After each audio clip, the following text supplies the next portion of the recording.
پیسہ سکون نہیں دیتا، اصل سکون اللہ کی یاد میں ہے۔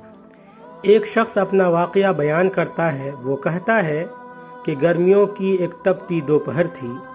دفتر سے میں نے چھٹی لی ہوئی تھی کیونکہ گھر کے کچھ ضروری کام نمٹانے تھے۔ میں بچوں کو کمپیوٹر پر گیم کھیلنا سکھا رہا تھا کہ باہر بیل بجی۔ کافی دیر کے بعد دوسری بیل ہوئی تو میں نے جا کر دروازہ کھولا۔ سامنے میری ہی عمر کے ایک صاحب کھڑے تھے۔ السلام علیکم، انہوں نے نہایت مہذب انداز میں سلام کیا۔ پہلے تو میرے ذہن میں خیال گزرا یہ کوئی چندہ وغیرہ لینے والے ہیں۔ ان کے چہرے پر داڑھی خوب سج رہی تھی۔ جی فرمائیے، میں نے پوچھا۔ آپ طاہر صاحب ہیں؟ جی، میں نے مختصر جواب دیا۔ وہ مجھے رفیق صاحب نے بھیجا ہے۔ غالباً آپ کو کرایہ دار کی ضرورت ہے۔ ہاں، مجھے اچانک یاد آیا کہ میں نے دفتر کے ایک ساتھی کو بتایا تھا کہ میں نے اپنے گھر کا اوپر والا پورشن کرائے پر دینا ہے۔ اگر کوئی نیک اور چھوٹی سی فیملی اس کی نظر میں ہو تو بتائے، کیونکہ دفتر کی تنخواہ سے خرچے پورے نہیں ہوتے۔ مجھے افسوس ہوا کہ میں نے اتنی دھوپ میں کافی دیر اسے باہر کھڑا رکھا۔ اسے 6 ماہ کے لیے مکان کرائے پر چاہیے تھا، کیونکہ اپنا مکان وہ گرا کر دوبارہ تعمیر کروا رہے تھے۔ میں نے 3000 کرایہ بتایا، لیکن بات 2000 پر پکی ہو گئی۔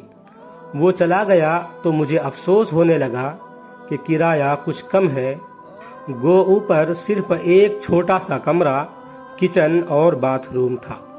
مجھے اپنی بیوی کا دھڑکا لگا ہوا تھا کہ اسے معلوم ہوگا تو کتنا جھگڑا ہوگا، اور وہی ہوا۔ بقول اس کے 2000 تو صرف بچوں کی فیس ہے۔ مجھے اس نے کافی برا بھلا کہا اور میں چپ چاپ سنتا رہا اور اپنی قسمت کو کوستا رہا۔ میں نے MSc بہت اچھے نمبروں سے کیا تھا، اس لیے فوراً نوکری مل گئی۔ نوکری ملی تو شادی بھی فوراً ہو گئی۔ میری بیوی بھی بہت پڑھی لکھی تھی، وہ بھی ایک انگریزی اسکول میں پڑھاتی تھی۔ ہمارے 3 بچے تھے، مگر گزارا مشکل سے ہوتا تھا۔ اگلے ہی دن وہ صاحب اور ان کے بیوی بچے ہمارے گھر شفٹ ہو گئے۔ ان کی بیوی نے مکمل شرعی پردہ کیا ہوا تھا۔ دونوں بڑے بچے بہت ہی مہذب اور خوبصورت تھے، چھوٹا گود میں تھا۔ کچھ دنوں بعد ایک دن میں دفتر سے آیا تو میری بیوی نے بتایا کہ میں نے بچوں کو کرایہ دار خاتون سے قرآن مجید پڑھنے کے لیے بھیج دیا ہے۔ اچھا پڑھاتی ہے، ان کے اپنے بچے اتنی خوبصورت تلاوت کرتے ہیں۔ مزید کچھ دن بعد جب میں نے ان کے ایک بیٹے سے تلاوت سنی تو پہلی مرتبہ میرے دل میں خواہش ابھری کہ کاش ہمارے بچے بھی اتنا اچھا قرآن مجید پڑھیں۔ ایک دن میں باہر جانے لگا تو اپنی بیوی سے پوچھ ہی لیا کہ وہ پارلر جائے گی تو لیتا چلوں، کیونکہ پہلے تو 2 مہینے میں 3-4 مرتبہ پارلر جاتی تھی اور اس مہینے میں ایک بار بھی نہیں گئی تھی۔ اس نے جواب دیا کہ پارلر فضول خرچی ہے، جتنی خوبصورتی چہرے پر 5 بار وضو کرنے، نماز اور تلاوت سے آتی ہے، کسی چیز سے نہیں آتی۔ اگر زیادہ ضرورت ہو تو گھریلو استعمال کی چیزوں سے ہی چہرے پر نکھار رہتا ہے۔ ایک روز میں کیبل پر ڈرامہ دیکھ رہا تھا تو میرے چھوٹے بیٹے نے مجھے بغیر پوچھے ٹی وی بند کر دیا اور میرے پاس آ کر بیٹھ گیا۔ بابا، یہ بیکار مشغلہ ہے، میں آپ کو اپنے نبی حضرت محمد صلی اللہ علیہ وسلم کا ایک واقعہ سناؤں؟ مجھے غصہ تو بہت آیا، لیکن اپنے بیٹے کی زبانی جب واقعہ سنا تو میرا دل بھر آیا۔ یہ تمہیں کس نے بتایا؟ میں نے پوچھا۔ ہماری استانی محترمہ نے۔ وہ قرآن مجید پڑھانے کے بعد آپ صلی اللہ علیہ وسلم اور صحابہ کرام کے متعلق بتاتی ہیں۔ اپنے گھر کی اور بیوی بچوں کی تیزی سے بدلتی حالت دیکھ کر میں حیران ہو رہا تھا کہ ایک روز بیوی نے کہا کہ کیبل کٹوا دیں، کوئی نہیں دیکھتا، اور ویسے بھی فضول خرچی اور اوپر سے گناہ ہے۔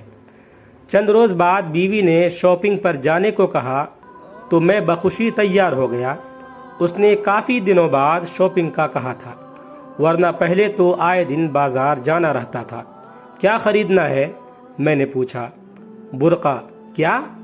میں ہنسا تو وہ بولی، پہلے میں کتنے ہی غیر شرعی کام کرتی تھی، آپ نے کبھی مذاق نہیں اڑایا تھا، اب اچھا کام کرنا چاہتی ہوں تو آپ کو مذاق سوچ رہا ہے؟ میں کچھ نہ بولا۔ پھر چند دن بعد اس نے مجھے کافی سارے پیسے دیے اور کہا فریج کی باقی قیمت ادا کر دیں تاکہ مزید قسطیں نہ دینی پڑیں۔ اتنے روپیوں کی بچت کیسے ہو گئی؟ بس ہو گئی، وہ مسکرائی۔ جب انسان اللہ کے بتائے ہوئے احکام پر چلنے لگے تو برکت خود بخود ہو جاتی ہے۔ یہ بھی وہ کرایہ دار خاتون نے بتایا ہے۔ سکون میرے اندر تک پھیل گیا۔ میری بیوی اب نہ مجھ سے کبھی لڑی نہ شکایت کی۔ بچوں کو وہ گھر میں پڑھا دیتی ہے، خود بچوں کے ساتھ قرآن مجید تجوید سے پڑھنا سیکھ رہی تھی۔ وہ خود نماز پڑھنے لگی تھی اور بچوں کو سختی سے نماز پڑھنے بھیجتی۔ مجھے احساس ہونے لگا کہ نجات کا راستہ یہی تو ہے۔ پیسہ اور آرائش سکون نہیں دیتا، اطمینان تو بس اللہ کی یاد میں ہے۔ مجھے اس دن 2000 کرایہ تھوڑا لگ رہا تھا، آج سوچتا ہوں تو لگتا ہے کہ وہ تو اتنا زیادہ تھا کہ آج میرا گھر سکون سے بھر گیا ہے۔ ویڈیو اچھا لگے تو لائک کریں، کمنٹ کریں، شیئر کریں اور اس طرح کے مزید ویڈیوز کے لیے چینل کو سبسکرائب ضرور کریں۔ آپ تمام ساتھیوں کا بہت بہت شکریہ ہوگا۔